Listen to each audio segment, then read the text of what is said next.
안녕하세요. 삶의 깊은 고찰과 따뜻한 지혜를 나누는 시간입니다. 오늘 우리는 많은 이들의 마음을 무겁게 짓누르는 죄책감이라는 감정과 그로부터의 진정한 자유에 대해 이야기 나눠보고자 합니다. 혹시 지금 나는 부족한 죄인일 뿐이야 라는 생각에 갇혀 힘들어하고 계신 분이 있다면 오늘 이야기가 당신의 마음에 큰 위로와 새로운 희망을 선사할 것이라 믿습니다. 본격적인 이야기에 앞서 만약 이 메시지가 누군가에게 평안을 줄 수 있다고 느끼신다면 이 영상을 공유해 주세요. 여러분의 작은 나눔이 누군가에게는 큰 축복이 될 수 있습니다. 저희 채널을 구독해 주시는 것 또한 저희가 계속해서 희망의 말씀을 전하는 데에 큰 힘이 됩니다. 주님의 이름으로 여러분의 삶에 평강이 가득하기를 기도합니다. 성경 시편 147편에는 이런 말씀이 있습니다. 상심한 자들을 고치시며 그들의 상처를 싸매시는도다. 그가 별들의 수요를 세시고 그것들을 다 이름대로 부르시는도다. 이 구절은 하나님의 위대하심과 섬세하심을 동시에 보여줍니다. 밤하늘을 한번 떠올려 보십시오. 수억, 수십억 개의 별들이 반짝이고 있습니다. 과거 천문학자 케플러는 별의 개수를 세려고 했지만 오늘날 과학은 우리가 아직 발견하지 못한 별이 수백만, 수천만 개에 이른다고 말합니다. 인간은 그 별의 수를 헤아릴 수도 그 모든 이름을 알 수도 없습니다. 마찬가지로 인간의 마음속에 담긴 슬픔의 깊이 또한 누구도 온전히 헤아릴 수 없습니다. 하지만 하나님께서는 저 밤하늘의 무수한 별들의 수를 아실 뿐만 아니라 그 하나하나에 이름을 붙여주시는 분이십니다. 그리고 바로 그 위대하신 하나님께서 상처받고 찢어진 우리의 마음을 고치고 싸매어 주신다고 약속하십니다. 예수님께서는 이 땅에 오신 목적 중 하나를 이렇게 말씀하셨습니다. 주의 성령이 내게 임하셨으니 이는 가난한 자에게 복음을 전하게 하시려고 내게 기름을 부으시고 나를 보내사 마음이 상한 자를 고치게 하려 하심이라. 세상은 상한 마음들로 가득합니다. 우리가 TV 속 예능 프로그램을 보며 함께 웃고 즐거워하지만 그 웃음 뒤에 깊은 슬픔이 숨겨져 있을 때가 많습니다. 지혜의 왕 솔로몬이 잠언에서 말했듯이 웃을 때에도 마음에 슬픔이 있다고 했습니다. 예수님은 바로 그 상한 마음들을 치유하기 위해 이 땅에 오셨습니다. 이 치유의 핵심에는 우리가 반드시 이해해야 할 놀라운 역설이 담겨 있습니다. 바로 율법과 은혜의 차이입니다. 구약의 율법 아래에서는 부정한 것이 정결한 것에 닿으면 정결한 것이 부정해졌습니다. 예를 들어 당시 나병 환자는 부정한 사람으로 여겨졌기에 건강한 사람이 나병 환자와 접촉하면 그 역시 부정해진다고 믿었습니다. 하지만 예수님께서는 어떻게 하셨습니까? 그분은 나병 환자를 피하지 않으시고 오히려 그에게 다가가 손을 내밀어 만지셨습니다. 놀라운 일이 벌어졌습니다. 정결함의 근원이신 예수님께서 부정함에 닿았을 때 예수님께서 부정해지신 것이 아니라 오히려 부정했던 나병 환자가 깨끗하게 치유되었습니다. 이것이 바로 은혜입니다. 율법이 부정함을 전염시킨다면 은혜는 거룩함을 전염시킵니다. 율법은 우리에게 완벽함을 요구하지만 은혜는 하나님의 완전하심을 우리에게 공급해줍니다. 모세가 시내산에서 하나님을 만났을 때 율법은 내가 선 곳은 거룩한 땅이니 내 발에서 신을 벗으라. 그렇지 않으면 죽으리라고 요구했습니다. 하지만 탕자가 아버지의 품으로 돌아왔을 때 은혜는 내 아들의 발에 신을 신겨라. 그는 내 앞에 설 자격이 있다고 선포했습니다. 율법이 처음 주어진 오순절에 3,000명이 죽었지만 은혜의 성령이 임하신 오순절에는 3,000명이 구원을 받았습니다. 이것이 바로 율법과 은혜의 근본적인 차이입니다. 예수님께서는 유독 위선자들을 향해 그토록 강하게 분노하셨을까요? 당시 세리나 창기, 사회적으로 죄인이라 손가락질 받던 이들은 꾸짖지 않으시면서 왜 종교 지도자들과 바리새인들의 위선은 그토록 강하게 질책하셨을까요? 어느 날 제가 주님께 물었습니다. 주님, 왜 위선을 그토록 미워하십니까? 주님은 제 마음에 이렇게 대답하셨습니다. 내가 그들을 사랑하기 때문이다. 처음에는 그 의미를 온전히 이해하기 어려웠습니다. 하지만 곧 깨닫게 되었습니다. 이선, 즉 스스로를 아닌 모습으로 꾸밀 때 우리는 결코 진정으로 사랑받고 있음을 느낄 수 없기 때문입니다.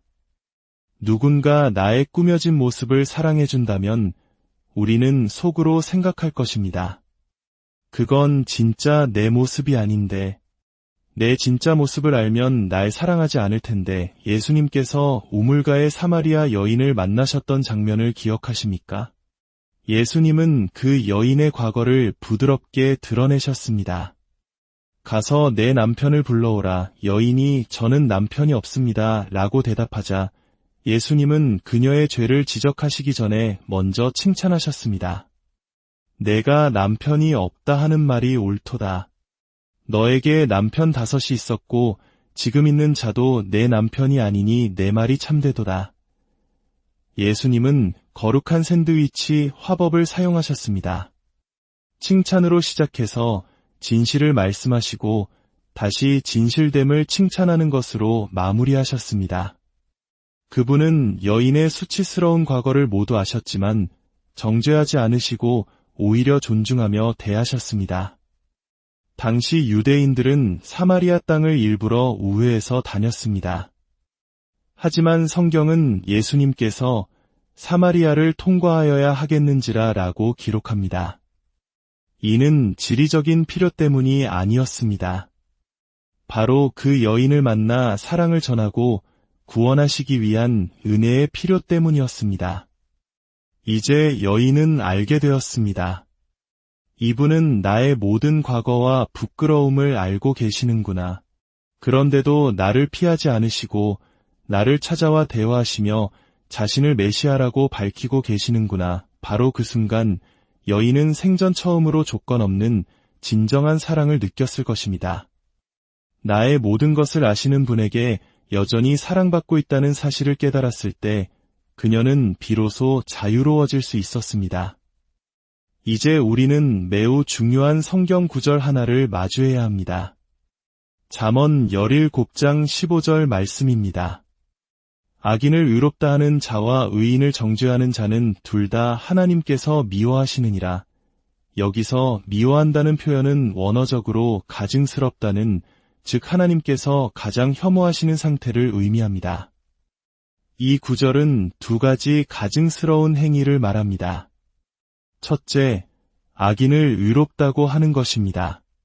스스로 죄인임에도 불구하고 나는 괜찮아, 나는 도덕적이야, 나는 구원받을 필요가 없어 라고 말하며 스스로를 의롭다고 여기는 것, 이것이 바로 바리새인들의 죄였고 하나님께서 가증스럽게 여기시는 것입니다. 그런데 둘째, 의인을 정죄하는 것 또한 똑같이 가증스러운 일이라고 말씀합니다. 그렇다면 오늘날 우리에게 이 말씀은 어떻게 적용될까요? 고린도후서 5장 21절은 선포합니다.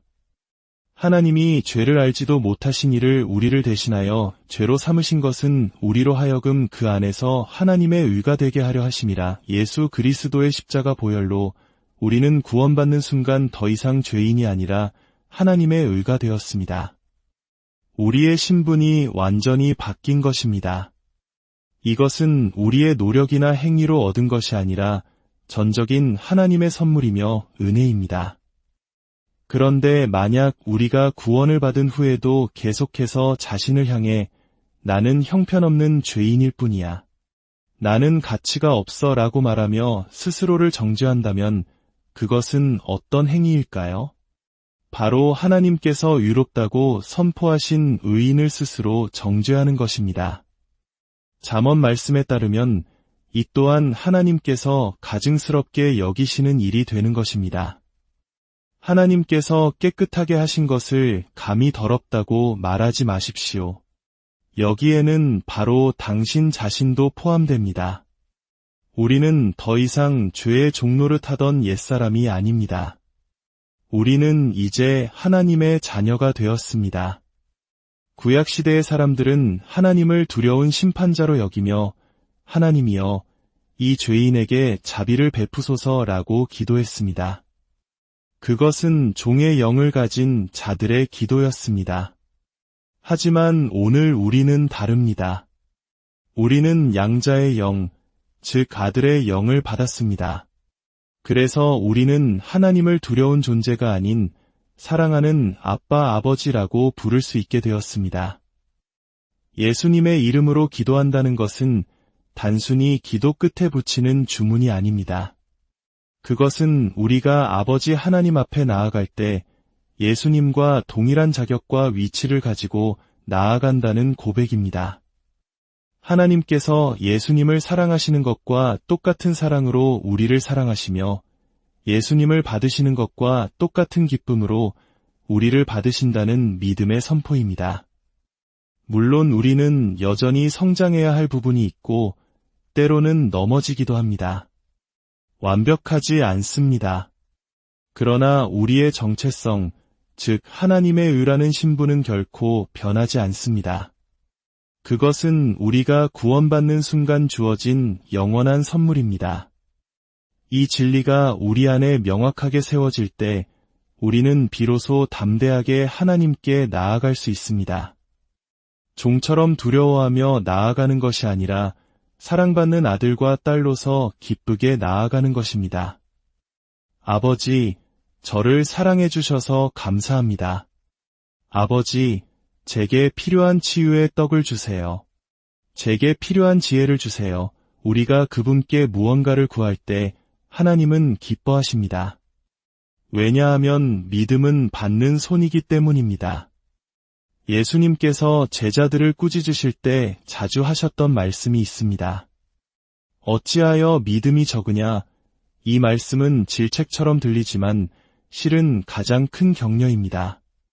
나는 너에게 줄 것이 이렇게나 많은데, 나는 이토록 능력이 많은데 왜 그것밖에 구하지 않느냐? 왜 나를 그만큼밖에 신뢰하지 못하느냐? 라고 말씀하시는 것과 같습니다. 사랑하는 여러분, 더 이상 스스로를 정죄하는 거짓 겸손에 속지 마십시오. 당신은 더 이상 죄인이 아니라 그리스도 안에서 하나님의 의가 된 소중한 존재입니다. 당신은 하나님 앞에 예수님처럼 가까이 나아갈 수 있는 자녀입니다. 이 진리 안에서 자유를 누리십시오. 그리고 담대하게 아버지께 나아가 구하십시오. 그분은 사랑으로 당신의 모든 필요를 채워주실 것입니다. 이제 다 함께 기도하겠습니다. 사랑의 하나님 아버지, 오늘 말씀을 통해 우리가 율법의 종이 아니라 은혜 아래 있는 하나님의 자녀임을 다시 한번 깨닫게 하시니 감사합니다. 더 이상 우리 자신을 정죄하지 않고 하나님께서 주신 의라는 새로운 신분 안에서 담대하게 살아가게 하옵소서. 이 말씀을 듣는 모든 분들의 삶을 축복합니다.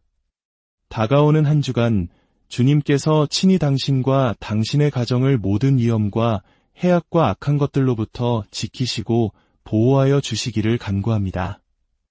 주님의 빛나는 얼굴을 당신에게 비추시고 당신의 삶 모든 영역에 평강과 건강을 넘치도록 부어주시옵소서. 우리의 모든 것을 아시면서도 우리를 끝까지 사랑하시는 주 예수 그리스도의 이름으로 기도드립니다. 아멘. 오늘 말씀이 당신의 마음에 울림을 주었다면 이 은혜를 주변 사람들과 함께 나누어 주시길 바랍니다. 이 채널을 통해 계속해서 귀한 말씀을 전할 수 있도록 여러분의 관심과 기도를 부탁드립니다.